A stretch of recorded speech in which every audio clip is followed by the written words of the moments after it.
सारे फल लेकर के और बेचवे के काजे जा रही है और रास्ता भर कहती जा रही है, अरे कोई आम ले लो, कोई सेब ले लो, कोई अमरूद ले, और पूरे ब्रजमंडल में चिल्लाती वही जा रही है, आम ले लो, सेब ले लो, अमरूद ले लो, संतरा ले लो।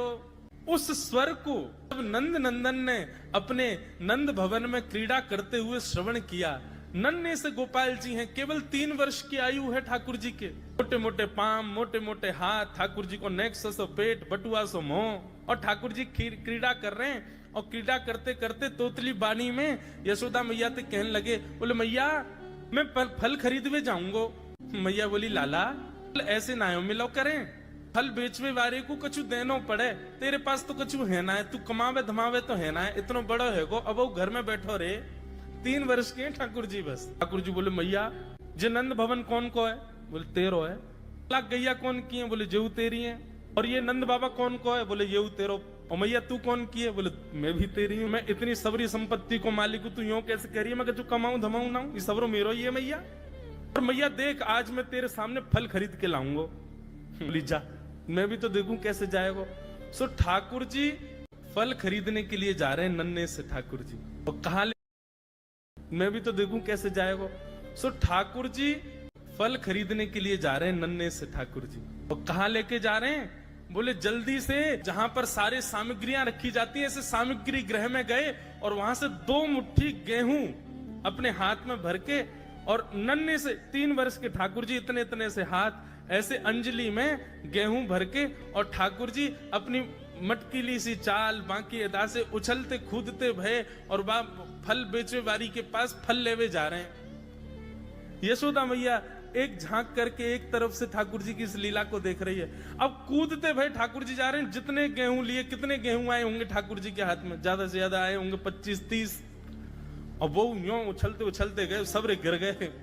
अरे कोई आम ले लो, सेब ले लो, अमरूद ले लो, कहती हुई जैसे ही जा रही थी, तभी उसकी दृष्टि पड़ी एक गली में, और वो गली जा रही थी नंद भवन की ओर। नंद भवन से नन्हे से बालक, नन्हे से सांवरे सलोने ठाकुर जी, छोटी सी धोती पहनी है, हाथन में पद्म राग के कड़ूला पहने हैं, गले में कौस्तुभ मणि पहनी है, सुंदर घुंघराले केशन को गूंथ करके यशोदा मैया ने ऊपर सुंदर मोतीन से लड़ बांध करके वहां में एक मोर पीछ लगायो भयो है।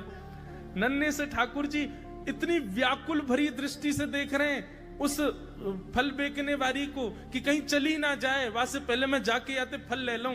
ठाकुर जी के उस रूप को देखते ही वो फल बेचने वाली वहीं रुक गई, देखने लगी सुंदर से ठाकुर जी को। ठाकुर जी बाके सामने जाके खड़े है गए, उसने अपने फल की डलिया नीचे रखी, ठाकुर जी फल देख रहे हैं कौन से लेने।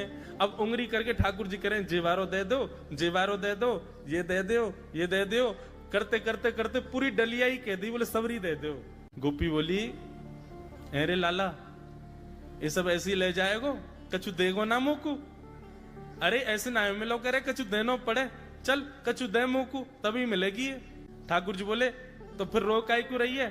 मैं ऐसे थोड़ी लेके जाऊंगा, नंद बाबा को ला लाऊं, मेरी सभी संपत्ति है, मैं अपनी संपत्ति में से कछु हिस्सा तुमको दूंगा तब फल लेके जाऊंगा।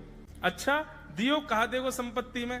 तो जितने गेहूं ठाकुर जी भर के लाए, वहां में से केवल एक बचो ठाकुर जी के हाथ में, और ठाकुर जी मुट्ठी खोल के वो एक गेहूं ले में, और बड़े संकोच वश कि अब एक ही बचो, कहा करूं, ले जे है। उस एक गेहूं के दाने को अपने हाथ में लेकर के कोमल से ठाकुर जी की उस मुखाकृति को देख करके वो फल बेचने वाली की तो सुध बुद्धि चली गई। ठाकुर जी बोली, अरे नजर लगावेगी मुझको, चल जल्दी फल दे दे। बोले फल दे तो तुम, लेके कैसे जाओगे? 4 आम के बराबर के तो तुम स्वयं हो, एक आम के ऊपर एक ऐसे 4 खड़े कर दूं तो इतने बड़े तो तुम खुद ही हो, कैसे लेके जाओगे? ठाकुर जी बोले बड़ी चिंता। तभी गोपी ने की, अच्छा आओ मैं दूं। ठाकुर जी को हाथ पकड़ करके उनकी कारी कमरी खोली, उनकी पीताम्बरी ने ढीली करी, और ठाकुर जी के कछु फल तो कमरिया में बांध दिए, कछु पामन में बांध दिए, कछु हाथन में बाजू बंद बना के बांध दिए, कछु गरे में लटकाए दिए, ऐसे कपड़ान में फल भर भर के ठाकुर जी के पूरे अंग में फल लटका दिए। अब ठाकुर जी को पेट तो है गयो ऐसो, यहाँ ते कमर निकल रही है, पीछे ते निकल रहा है, पीछे बस्ता की तरह वहां में कपड़ा में फल बंधे भये हैं, हाथन में बाजू बंद में भी केला आदि आदि सब बंधे भये हैं, और ऐसे ठाकुर जी मटकते भये, उछलते भये, और बड़ो श्रम है रोए, उठा नहीं पा रहे पाम को, इतना भारी है गयो पाम।